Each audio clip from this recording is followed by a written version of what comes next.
ñu xoj dañuy daal di dem rek ci ñetteelu poñ bi nga xam ne moom la ñu fas yéene waxtaane muy le grand déballage à la fédération sénégalaise de football. Babacar, mu mel nii rek ku nekk nga koy jox sa morom par rapport ak responsabilité yi kenn nanguwu ko gàddu. waaw qui nous vient du président de la fédération sénégalaise de football nommé monsieur Abdoulaye Fall démb mu doon def ab point de presse boo xamante ni bu yaatoo yaatu moom la doon dellu si ci tontu yoo xamante ni yu bari itam moom la doon comme ay laaj yoo xam ne nit ñi jot nañ ko amal jëmale ko ci moom démb nag mu doon indi ab leeral ci li nga xam ne moo di nekkin ak situation bi nga xam ne moo amoon ca maanaam coupe du monde bi.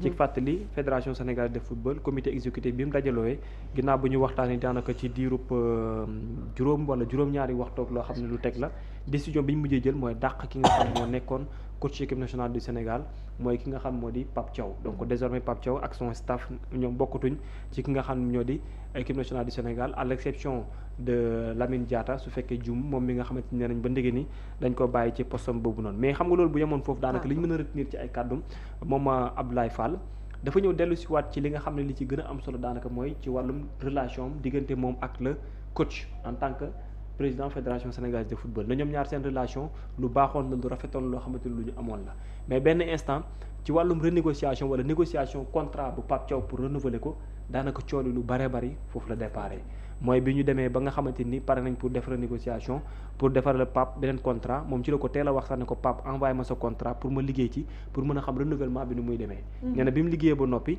ki nga xam moo war a valider mooy ministre bi fi nekkoon Soxna Khady Diène Gaye à l'époque ci la ko envoyé Soxna Khady Diène Gaye moom tam liggéey ci après delloowaat ko Pape également defaat ko relance moom tamit mu jéem a xool mais en ce moment là après aussi ci lañ doon xaar nan la ñuy def ba contrat bi nekk loo xam ne lu mat la te su ma juumulee bi koy Khady Diène Gaye doon joxalaat tontu mu ngi nekkoon juróom-ñetti fan ci weeru mai 2026 juin la ñu waroon dem coupe du monde kon ba moment boobu noonu maanaam tënku guñu woon ba xaatim lu jëm ci wàllum contrat bi nee na moom tax yu baree bari daanaka ci presse bi la ko yëgee comme Pape bi du dem États-Unis d'Amérique parce que buñ si ñëwul contrat am ak yooyu loolu la siiwal ci li nga xam daanaka moom moo am nee na benn instant également aussi ci lañ xool nan la ñuy waxtaane ba finalement Pape accepté na lay dem parce que président de la République moo ci mujjee dugg wax ak moom Pape ne ko wéy kon bàyyi na mu sedd comme président dugg na ci bàyyi na mu sedd mais ñëwaat ci ginnaaw encore ne ko bëgg na mu jàpp ci mais lu ci ëpp daal daanaka boo koy xool bu baax ci wàllum montant bi ñu koy fay moom la doon ak prime yi nga xamante ni mu ngi ko doon réclamé wu kon mënees na jàpp ne en terme d'affaires daal wala contrat li koy matérialiser mu nekk xaalis loolu moo gënoon nekk équation bi doxoon diggante Pape Thiaw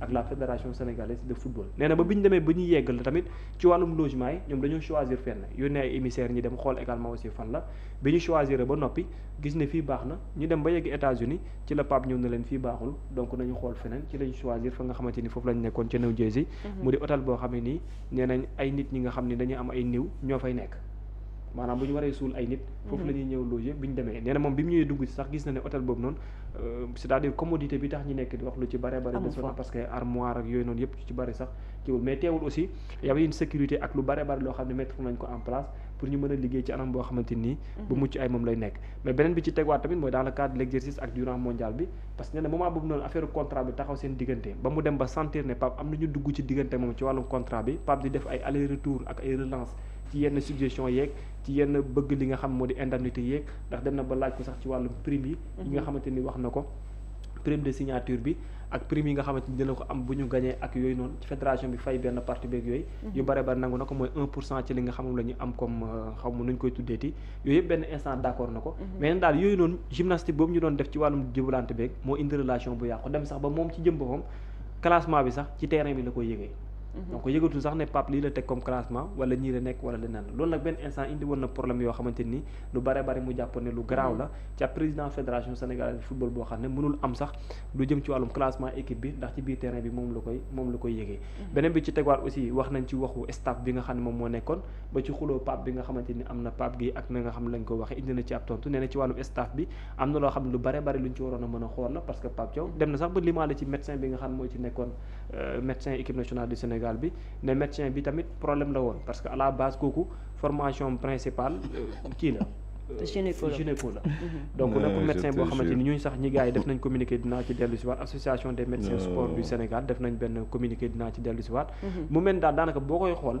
lii président fédération sénégalaise de football bi wax démb lu ci bare dafay indiwaat responsabilité boo xamante nii benn goût inachevé boo xam ne ay manquement yu bare moom la indi ci banc équipe nationale du Sénégal en commençant par staffu Pape Thiaw bi nga xam ne benn instant travaillé wu tuñu woon en unité ak la fédération ak ñeneen ñi nga xam ñoo ci waroon nekk ñii dañ doon ruqu fii di def seen lii ñii di ruqu fii di def seen lay te lépp à la base di ko indi ci ni mu waxee mooy problème contrat mooy coow lépp ak problème mu salaire ak yi nga xam ne moo ci nekkoon nee na dem nañ sax benn instant ci dernier contrat Aliou Cissé fa lañ basé wu pour defel contrat bu yees bu Pape Thiaw bi te Aliou Cissé ils ont parlé de 30 millions mais de 20 millions comme salaire kii mais également d'indemnité de 10 millions boo xam ne bu ñu ko ci tegee 30 millions lay nekk ci lañ basé wu pour defaraatal Pape Thiaw moom li mu doon réclamer chiffres yi limu ko mais nee na après finalement bi ci président duggee ci la d'accord ba ne waaw ba ci match contre Norvège ci liñ siiwal ne dem nañ ba Pape na leen ne du toog ci banc bi bu fekkente ni contrat bi signé wu ko donc comme moom nee na day am imprimeur ak moom ak tout le temps nee na ci la imprimé jox Abdoulaye Seydou Sow génnee gars yi dem mu signé pour waa ji doog a accepté ne dina dem toog ci banc bi pour nekk coach li nga xamante ni moo di équipe bi ci moment boobu noonu donc après ci la coow mais beneen bi ci tegwaat tamit il a beaucoup parlé de primes il a beaucoup parlé ci li nga xamante ni mooy mais am tontu boo xam ne aussi jot naa ñëw même bu dee sax Pape Thiaw jotagul moom waxagul ba ndege ni mais ki nga xamante ni moo di Fejoor mi mu wax noonu Fejoor moom dafa wéddi ba mu set wecc parce que nee na Ablaye Fall li muy wax ay waxu naka sax ndag la te nekkul loo xamante ni mooy dëgg ci ndax nee na moom ci jëmbam am na diplôme boo xamante ni mooy certifié ne médecin du sport moom la nekk te loolu également aussi l'association sénégalaise de médecins du sport également ñoom tam def nañ ci ab communiqué génne sax ñaawlu bu baax a baax génn bi nga xam ne Abdoulaye Fall génn na ko mais rétablir également aussi la vérité ndax jàpp nañ ne loolu moom mooy seen wareef ndax ñoom nee nañ Abdoulaye Fall li mu wax nekkul loo xam ne taxaw nee nañ ce qui est sûr et certain te mu leer la ñoom ñu xam ko mooy docteur Fejoor est titulaire d'un DS maanaam diplôme d'études spécialisées en médecine et biologie du sport délivré par la faculté de médecine de l'UCAD ñoom ñoo ko confirmé ñi nga xamante ñoo di association boobu nee na médecin chef de l'équipe nationale du Sénégal bi nga xamante ni au Sénégal depuis 2017 la te titre yi nga xamante ni am nañ ko compétition yi ñuy dem yépp moom jëmm ji ànd na ak ñi nga xam ñoo di équipe nationale du Sénégal moom nag jot na ci yokkaat encore leneen nee na moom ak Abdoulaye Fall dañoo jotee avant même ci match Sénégal France ndax nee na daf ko ne woo ko ne ko doo toog ci banc bi te nee na avant loolu Abdoulaye Fall dafa dem recruter benn médecin ak staffam ak kinésithérapeute ak yooyu France ñu ñëw mu ne ko doo toog maanaam ñooñu ñooy toog ci banc bi mu ne ko yow doo médecin du yow yaay décider kan mooy toog ci banc bi kan moo du toog ci banc bi donc diggante Fejoor ak Abdoulaye Fall aussi y avait un problème boo xamante ni dafa moon ñagas kon na ñagas mu ngi ci pour dire que ne li mu wax ne peut-être kon y avait une déchirure y avait pas une maanaam c'était pas ouverte y avait un problème donc pour dire vrai que ni seen relation ak seen nekkin ñoom ñaar benn instant amoon na benn lënt boo xam ne bu ci nekk la benn bi mooy Kalidou Koulibaly qui vient de poster également aussi je l'ai envoyé à Aliou Ba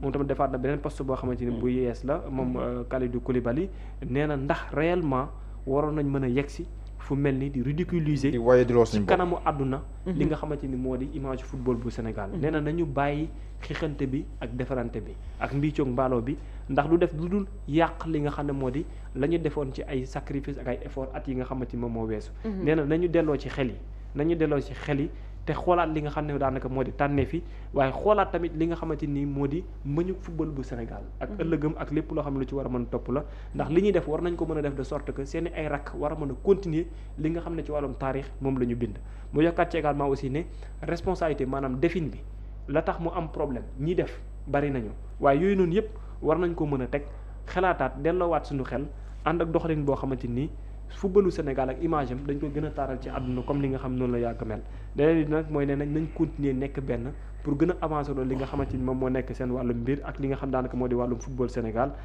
léegi nag kenn ku nekk ku dégg ku ne yaa xam beneen bi ci tegu daal mooy gaynde war naa mën a daan waaye saa su ne it war naa mën a jóg pour amalaat li nga xam moo di taxaw yi nag léegi nag li mooy situation bi nga xamante ni moom moo taxaw ñu bare également aussi jàpp nañ ne am na manquement yu bare xam na ci wàllum prime ak ci lépp loo xam ne wax na ko même ci wàllum audit bi nga xam ne nii laaj nañ ko ci aussi nee na moom il a toujours subi lu mel noonu donc nekkul problème ci moom te pare na aussi pour am une ouverture de sorte que pour ñu contrôler lépp dem na sax ba démb loo xam ne lim na ko ne ci wàllum fédération bi wàllum transparence courte moom la ci àndal pour ñu def contrôle du tout warul nekkul benn yoon problème ci moom Abdoulaye Fall léegi nag ñu ngi xaar ani ban ëllëg moo ci am mais l'attente fu mu toll nii mooy lu ci ëpp ci Sénégal yi qui sera le prochain coach wala le staff de l'équipe nationale du Sénégal. jërëjëf Babacar mbir yi doy na waar trop Birama Kamara. boo dégloo ci conférence de presse fédération sénégalaise de foot maanaam ci argumentaire bi yépp maanaam ñoom defuñu dara. bu fekkee ci médecin bi la peut-être foofu la njuumte amee bu fekkee ci coaching bi la Pape Thiaw moom moo bañoon lii. maanaam ñoom dafa mel ni amuñu benn responsabilité ci li nga xam ne jot naa am te mu ñu gis ginnaaw bi nga xam ne wax na ay démenti yoo xam ne taxaw na ba gis nañ sax ci seeni ay kàddu ñuy wax ni il y a certains joueurs yu nga xam ne dañoo am influence ci le coach Pape Thiaw. kenn sañu leen a ba génne gis nañ sax waaw kenn sañu leen a wax dara teggi ba gis nañ sax ñeneen ñu génn di leen défendre te loolu président bi moo wax kàddu yooyu. mu nekk ay mbir yu doy waar nan nga ko jàngatee Birame. loolu day wane rek que nous avons un problème d'autorité dans ce pays c'est le problème d'autorité qui revient rek waaw du leneen lu dul loolu parce que bu doon may Pape Thiaw moom j'allais pas accepter d'être l'agneau de sacrifice du ma ko def xalaatuma ko on a vécu voilà li nga xamante ni mooy un débat historique ba pare bëgg a jël yëf yi yëpp lonk ma ko non du ma ko nangu dinaa génn aussi joxe sama version des choses dinaa joxe sama version day yomb trop ñu bëgg ma def l'agneau de sacrifice et puis voilà et on passe à autre chose les mêmes restent à leur place continuent à piloter le football national voilà ak yeneen Sénégal ku nekk jaar na fi ci football wala mu football ku nekk jaar na fi Guy Stéphane ma toog ca banc France bi sax yor na Sénégal dara Peter Schnittger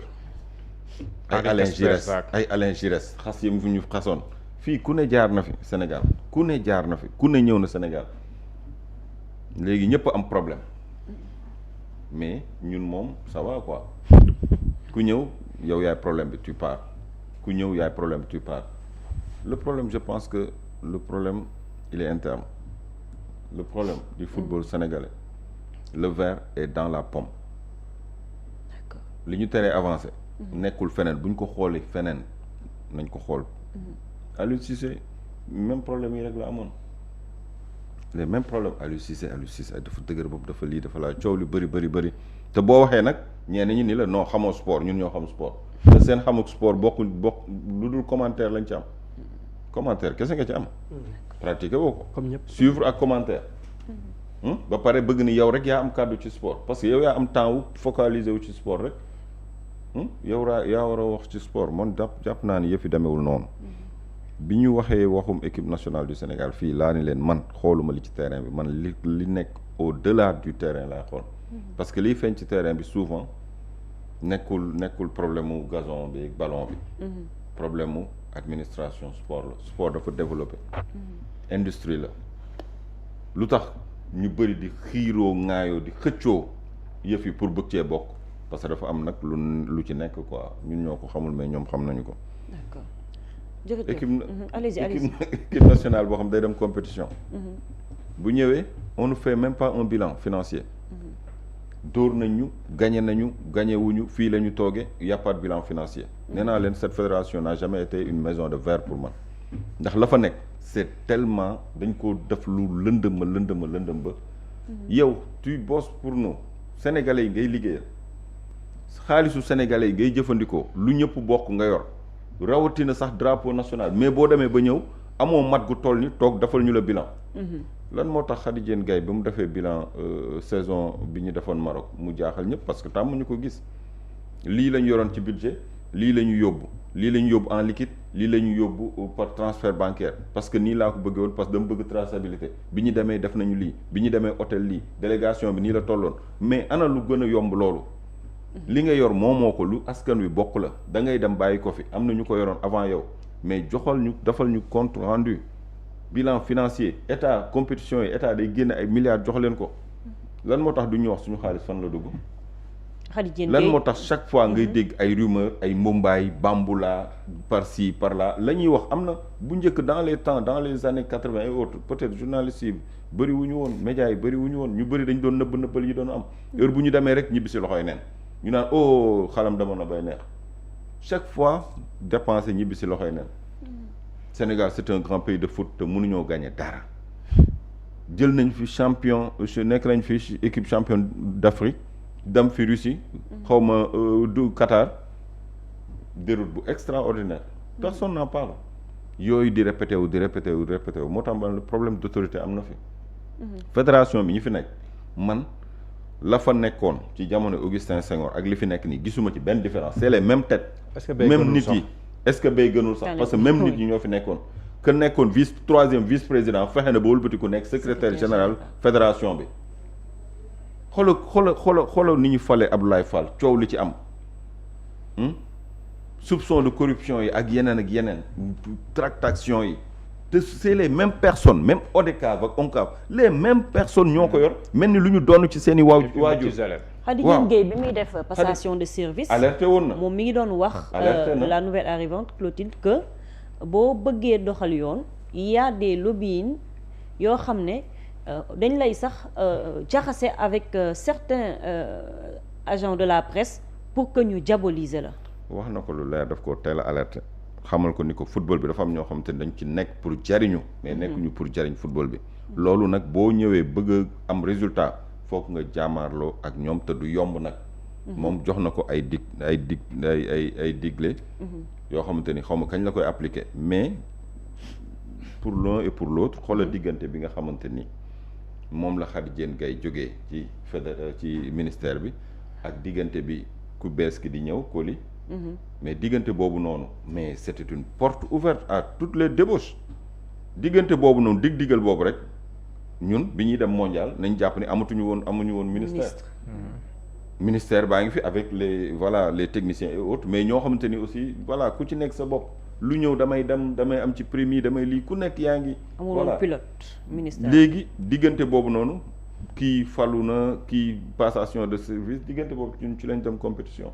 kan moo géré woon yëf yi on ne sait pas wax nañu wàllum cuisinier bi. indi fa créer fi scandale kooku ba léegi waxagul. wax ñu wàllum médecin bi naan ñu ay gynécologue des trucs yoo xam te ni ça n'a pas de sens le problème ñiy wax yor kàddu gi ñooy le problème du football sénégalais te nee naa la benn mafia la boo xam te ni dafa am ay tentacules yu sori am na ñoo xam sax du ñu feeñ ci écran. te ñu ngi coacher di piloter le sport te bañ ci nekkee ba léegi ëpp na 30 ans c'est les mêmes personnes les mêmes têtes qui gravitent autour qui grabuchent di coppati fii di def lépp pour leurs propres intérêts léegi nag bu dee nii la ñuy toogee di seetaan sport jàpp ni fédération dafa am autonomie te bu compétition di am état mooy dugal xaalisam ok on verra fan la ñu jëme man bi muy wax benn phrase laa ci noté sànq qu'est-ce qu'il a dit le président am na benn phrase kese laa dégg ci waxam moom Abdoulaye Fall mu ni tant que nous sommes en phase avec nos autorités je pense qu'il y a des choses qui n'ont pas besoin d'être mises sur la place publique. D'accord. Vous vous rendez compte? Tant que nous sommes en phase avec nos autorités il y a des choses yoo xam ne jarul mettre sur la place publique. Qu'est-ce que ça veut dire? Parce que moom doon rendre compte quotidiennement au président de la République. non heureusement ba tudd ñu sax turu Sonko ci problème yi heureusement ba tudd lu ñu rek turu Sonko. parce que pour de peu mënoon nañ cabaxal dund nañ fi Khady Diène Gaye mënoon nañ fi tudd turu Sonko xam nga yii yëpp moi je pense que ça n'en vaut pas vraiment la peine c'est ba pare aussi acteurs sportifs yi est-ce que xam nga ce sont les mêmes qui gravitent autour de la politique. Abdoulaye Fall nekkoon na fi candidat wu Benno Bokk Yaakaar. ñëpp xam nañ ko à Louga. ñëpp xam nañ ko. Abdoulaye Seydou Sow c'est le maire de Kaffrine. c'est ñoom ñëpp ay acteurs politiques lañu kon bu ñuy rendre compte président de la République kan la ñu waroon rendre compte en fait c'était pas le ministre des Sports ministre bi rendre compte le président mais ñoom il collabore directement avec le président de la République. moom mi ngi woon États-Unis wala newu foon dem na fa États-Unis xaw ma ndégam toog na fa séjour bi mais gis naa voyage am aux États-Unis xam nga visiter base bi xool gars yi après ci la retourné yooyu yëpp nekk na li nga xamante ni déggoo ma la politique beeg imaginez am ay jamono troisième vice-président c'était Abdoulaye Seydou Sow. Troisième vice-président fédération football. Maire de Kaffrine. Ministère des collectivités. territoriales oui. ba pare dirigeant de club. mais loolu lépp mooy gravité ci même jëmm ji ñu dem compétition ñëw prime yi sax yow da ngay laal say prime non mais Sénégal tamit am na yenn wax yoo xamante ni aussi boo fi nekkee di ko wax sax finalement yow sa bopp da ngay dem benn moment de. nit ñi dañ naan mais ce cas-là est-ce qu'il n'y a pas de problème avec X Y ou Z alors que xamoo leen sax lu dul ci télé bi nga leen di gis. y a trop de laisser-aller am na dëkk yoo xam te ni yenn débâcle yi boo ko dundee bu ñu ñëwee on rase tout. ñu reconstruire lépp brique par brique pour mu jëm kaw. mais qui prend ces décisions au risque aussi de am ay kii yuy dal suñu kaw ay sanctions. parce que président fédération aussi dañ koy élire. yooyu itam dafay tegu suñu kaw. Mouhamadou Diallo. ñu gis ay anomalies ci niveau yëpp muy ci ministère muy ci fédération muy ci coaching bi lan mooy ci sa gis-gis. non man fédération pour man seen stratégie c'est bien nourri hein. man bi Bakary bindee sax man après laa ne est-ce que nekk woon rek stratégie parce que Bakary Cissé bind na fi ne Abdoulaye Seydou Sow da nga ko war a jëlee fi mu nekk. ñu dugg réunion jënd Bakary Cissé ne léegi moom jënd na si parce que baam nañ ko mais est-ce que loolu yëpp tamit ça ne découlait pas d'une stratégie boo xam ne nii après li mu wane mooy c'était tout mettre sur le dos de Pape Thiaw parce que boo xoolee en principe Abdoulaye Fall ñeneen ñi waruñu ko woon njëkk wax parce que amul sens une même organisation. Président war def conférence de presse secrétaire général ba génn. ki yor communication ba génn avant même que le président ne parle. mais bi président waxee après c'est là comprendre que loolu stratégie la woon man bokk loolu sama conclusion. que l'idée c'était Abdoulaye Sow génn wax benn pàcc ci français Bakary Cissé dem wax ci wolof détaillé sur. le contrat de Pape Thiaw. nga xam ne après ñoom orienté nañ mbir yëpp ci Pape Thiaw. li mu doon laaj léegi nag président bu génne day doggali. far nag c'est cousu de fil blanc parce que moom wax na lépp ñoom boo leen déglu day mel nii Pape Thiaw a demandé la lune ñu ni ko la lune. il a demandé le soleil ñu ni ko le soleil il a demandé l'océan Atlantique ñu ni ko l'océan Atlantique il a demandé les étoiles maanaam lépp lu Pape Thiaw lépp di nga loo leen posé. ñu ne ça aussi c'était le choix du coach. bi mu ñu laajee hôtel sax ñun on a bataillé dañoo xeex parce que. FIFA sax mayewu ko woon parce que tànnoon nañ ba pare mais c'était le choix du coach lépp lu mu laaj rek jox nañ ko bi ñu waree utaat beneen technicien vidéo c'était le choix du coach nangam c'était le choix du coach dem na sax ba proposition yi wax yëpp j'étais d'accord mais après moom waxul ban condition la tegal Pape Thiaw objectif waxu ko. affaire dëgguma ko. dañu ne président de la république moom moo ko tegal. non waxee mu foofu bi ñu waxtaanee mondial ba. après bi ñu waxtaanee ba kii ne ko lii laa bëgg mu ne ko waa d'accord. léegi après objectif bi mu ko tegal après Bakary boo ko c'était pour dem demi-finale. mais ñëpp xam ne dem demi-finale pour Sénégal ce n'est pas évident mën naa sax comprendre ba quart de finale. mais demi-finale pour après nag loolu mooy après ñoom seen argumentaire ñu ngi ko bâti depuis les États-Unis parce que ni ko loo wax mu ne waa d'accord naa xam nga ne am na lu mu téye ci ginnaaw. comprendre nga après bindal benn affaire jox la ko lii ce n'est pas valable parce que l'État n'a pas signé c'est tripartite maanaam ñett pàcc la. mooy Pape Thiaw la fédération sénégalaise de football et l'état du Sénégal parce que état du Sénégal moom mooy fay salaire bu nekkee ñaari signature la am ñetti motul kon contrat boobu voilà. dëgërul mais ba pare moom wax nañ faa yëpp mais jëm ñaajo fii bi ñu demee stade Maître Abdoulaye Wade te entraîné loolu foot kan la foot fédération ñoom ñoo ameel bor SOGIP. demoon leen sa ba dugg si terrain bi SOGIP génnee leen ne leen waruñu fay entrer parce que dañoo ameel bor SOGIP ku nekk woote na jour boobu mais kan moo décanté situation bi te dina rôle Pape Thiaw. c'est Pape Thiaw qui a appelé Dame Mbodj. ne ko sama diggante ak yow si nit ak nit quoi.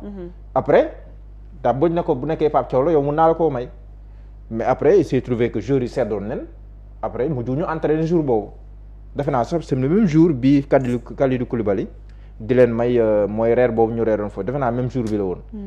mais kon loolu futukat la fédération moo waroon lijjanti loolu mais bu nee ba joueur yi war a entraîner ñu ne mënoo leen fi entraîner lu tax dañ leen amee bor ba Pape Thiaw mu obligé sax dégaan kon Pape Thiaw il a fait beaucoup de choses mais ñoom waxuñu sax les sacrifices de Pape Thiaw.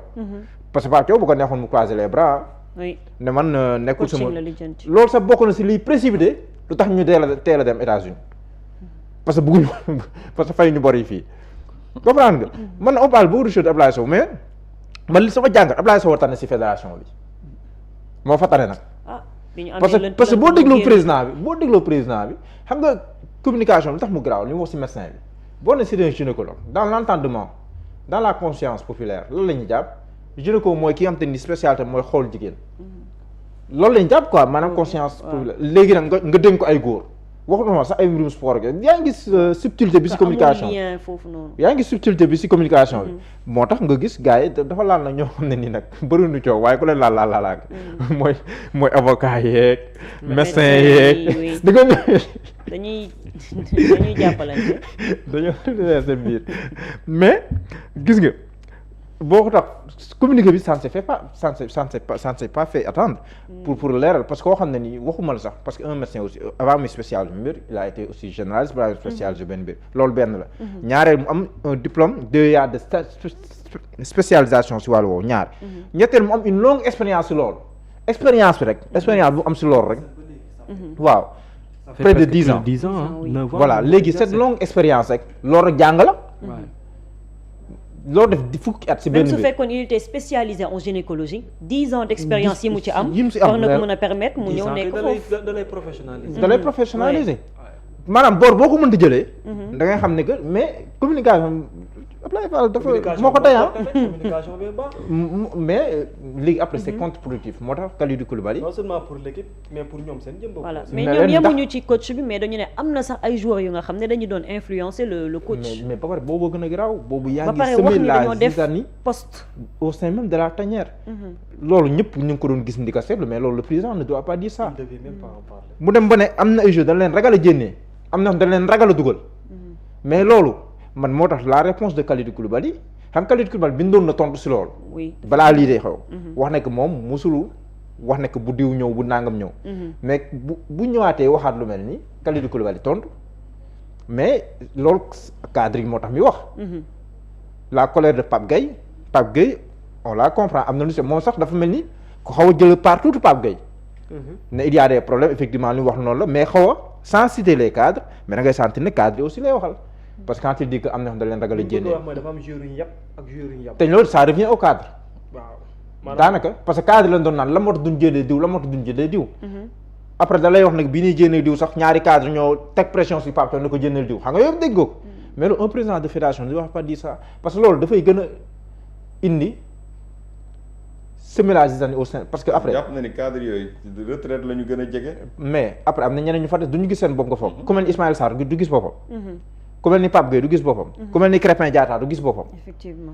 parce que ñooñu ñëpp aussi am nañ maqaama war a nekk cadre si équipe nationale bi. fu mu toll surtout Ismaïla Sarr Ismaïla Sarr Krépin Diatta ak ñooñu. donc nga foog na ñoom tam duñ gis seen bopp kon yaa ngi ji loo xam ne si biir fédération bi si biir équipe nationale bi. même bu ñoom Kalidou demee. li je pense c'est le poste de Kalidou Koulibaly. Gana Gueye bindaat na. oui dafa bindaat. en toutes circonstances. dafa bindaat. bi mooy dafa dernier bindaat. poste am waa. lu mu wax. dafa ne alhamdulillah en toutes circonstances fier de vous les gars mais maintenant parlons-en qu'en pensez-vous depuis la fin du match je n'arrive ni à trouver les mots ni à vraiment comprendre ce qui s'est passé j'ai tout de même ma petite idée et vous. c'est un débat ouvert. Un débat ouvert. waaw kon kii dafa def hors sujet dans le sujet. mais non c'est un débat ouvert. waaw c'est un débat ouvert. donc pour que ku nekk. bon ñi muy waxal ñoo xam. muy mais Gana léegi Gueye muy Kalidou Koulibaly. mais ku ci nekk Kalidou def na 2 postes. justement Avant loolu et après. mais dañuy wax parce que xam nga après la léegi xam nga après la léegi mais imagine bés bu Pape Thiaw waxee xam nga man sama posture initiale moo nekkoon Pape Thiaw warta wax. mais non Pape c'est un professionnel qui doit servir d'autres peut-être. d'autres pays s'il le fait il va. s'il le fait il va Il va s'exposer mais am na loo xam ne nag nit ku ne am na loo moom am na lu réew mi moom si yow am na lu say mbokk moom si yow mais daa am loo xam ne c'est une question d'honneur. parce que gars yi li ñu bëggoon ni mooy Pape Thiaw lépp lu mu bëggoon Pape Thiaw defal nañ ko Pape Thiaw bu laajee weer bi sa gars yi indi ko weeru tegal ko lépp lu am rek ñu ne la c'était le choix du coach mais loolu tamit ça veut dire quoi ça veut dire que l'échec ça revient au coach. ba pare les membres de la fédération Abdoulaye Cissé Sow nee na moom sax da nga ko waroon féliciter moom. nee na moom il ne se reproche absolument rien. ñu waroon féliciter. nee na moom dañ ko waroon féliciter Abdoulaye Seydou Sow. émission il a dit ça. au moment où Bakary Cissé nee na Abdoulaye da nga ko waroon daax en tant que SG. mais après loolu yëpp c'est enterré ah Bakary Cissé bi nga ko nee dafa mel ni nga ko nee li waxal ba son ba pare moom après c'est le giif moom. léegi loolu yëpp jeex na quoi léegi ñoom war nañ tolérante seen biir mais on doit pas tolérer Pape Thiaw man nag Pape Thiaw je ne le défends pas à tous les coups hein, parce que jàpp naa ne aussi il a commis des erreurs de coaching ak yooyu mais était-il bien encadré Pape Thiaw était-il bien encadré est-ce que les conditions Est-ce qu'il étaient avait le réunies staff pour qu'il puisse nécessaire aussi parce que aussi un sélectionneur mën nga nekk ci terrain affaire yi dem doo mën a am le recul nécessaire mais l'adjoint il sert à cela. est-ce que réellement Pape amoon na staff. l'équipe la composition du staff de Pape Thiaw. tu sais même pas comment ça marche dans le cadre des procédures et tout. mais après lan moo nekk sa liggéey. Augustin Senghor problème bi mu amoon ak nit ñi c'est le renouvellement. la reconfiguration la structuration. la modernisation c'était ça le problème d'Augustin Senghor avec les Sénégalais c'est-à-dire Augustin vous êtes là mais il faut nous amener du neuf. loolu la ko Sénégal yi doon xaaree. faites-nous une bonne modernisation une meilleure structuration et tout loolu la Sénégalais amoon na moom problème. Aliou Cissé problème bi c'était dans le cadre technique ak tactique parfois. mais en termes de structuration et tout il l'avait instauré au niveau de l'équipe nationale du Sénégal. mais yow ngeen ñëw ñi ñuy espérer que ne y a une nouvelle fédération bu taxaw y a un nouveau coach bu fi nekk y a des joueurs yoo xamante ni Afrique ñoo fi mën en termes d'effectifs et vous avez du mal à nous construire une bonne fédération et une bonne équipe mais lu ngeen fay def allez-vous-en. allez-vous-en mais yow mën a choisir autre chose. non bu doon la culture de la démission dafa bokk ci ñun. di nga gis kii ñëw di expliquer di wut ku mu koy ji moom mooy am courage la culture de la démission bokk ci ñun. problème parce que là je suis d'accord man dama gis nga bii. Pape Thiaw Abdoulaye Fallo ñeneen non nañ ma baal quoi mais ñëpp war a dem. Pape sax il n'avait plus le droit de rester. mais il faut même une dernière chance. non en réalité nañ def recul une dernière petite chance. oui non ban chance ban. y a des responsabilités y a des responsabilités yoo xam ne soo ko xasee am loolu moom amatul lu ñu fay nekk di discuter en réalité. même au niveau de la fédération aujourd'hui le problème est tellement profond que les gens man dama jàpp ne li ñu war a wax yëpp waxuñu ñu ko. foofu la Abdoulaye Seydou Sow da nga koy déglu muy wax mais c'est comme si que y a rien qui s'est passé man amul benn problème ci biir fédération bi yow Pape même les gens gis nga dans les grandes nations là dama jël maa ngi koy wax fii keroog France na gars yi dem xoolaat bu baax comment est-ce que la ñu préparer seen mondial bi waxuma je parle même pas de l'équipe mais je parle du staff et de la fédération dañuy jël 2 ans laa lay wax jël seen staff technique bi tëj leen jox leen tous les moyens gars yi di préparer une rencontre boo xamante ni yu war a mën a ñëw la lan moo waral ñuy def ay tirage au sort ba ngay xam équipe yi nga war a dajal bien avant ngay dem ci coupe du monde bi mais c'est pour permettre à votre staff technique de se préparer de comprendre de savoir l'adversaire les adversaires les joueurs sélectionnés en termes de 11 types ban moo gën a probable soo wargee jàkkaarloo ñoom lan la loolu ça appartient au coach à son staff technique yow mosuloo toog 5 minutes étudier loolu nga bëgg a def match pour wane lu grave mais mënul nekk. et pourtant defoon na tournée dem di repérer ji joueurs yi avant coupe du monde après nag lim ñu indi nii lii la mooy les responsabilités sont partagées que chacun n'a qu'à accepter. Sénégalais yi mënuñu mànkandoo am benn défaite ci benn amul deuxième chance amul dernière chance il faut qu'on ait la culture de la démission. Oui, ça aussi. nit boo jëlee responsabilité réew lëmm nga dem. lajj jëlee fa lajj bu ñaaw a ñaaw. da nga war a xool sa bopp ci seetu. xool sa njaboot. dugg histoire de la plus belle des manières. lii ngeen ma sasoon yaakaar bi tas na damay démissionner. adduna jeexul nga continuer sa dund dam nekk ci leneen. mais gars yi dañu ñeme responsabilité akku askan wi. gàddu akku askan wi quoi. ngeen man akku askan wi du ma ko bàyyi dama koy bokk moomee la ko sam bopp. lu ñëw rek nga indil ñu lay lu ñëw nga indil ñu lay. ni force man damay jiite. mais la culture de la démission pourquoi waruñu ko mën a instaurer suñuy mbir. du yomb de. du yomb. bu jóg jotee ñëpp jóg bu demee yow doo wute dara. c'est dans tous les secteurs. que dans la bamboula la jouissance léegi après. non mais vraiment c'est triste c'est vraiment triste quoi mais. parfois doo sax comprendre quoi. du yomb lijjanti yàlla li ngeen ñëpp kontaan nañ ci yéen. fu mu toll nii mën ngeen ñëpp kontaan nañ. waaw indi ngeen coupe d'Afrique. waaw kontaan nañ am nañ coupe d'Afrique. même coupe d'Afrique xool nañ ko amee chaque fois lorsqu'on est mal élu tamit yii rek ñuy topp tamit. mal élu on est mal élu. chaque fois dina am benn petit caillou bu nekk ci machine bi di ko grincer. voilà. jërëjëf Birama Camara. Babacar bul ma xool. boobu nekkoon poñ bu mujj bi. Babacar bul xool Birama il est énervé par rapport ak li nga xam ne mu ngi xew. bu dee ci ñu ko falit ci ngeen bokk nga wax ma. fédération bi nii wala Abdoulaye Fall nga wax. fédération bi non moi je parle de la fédération.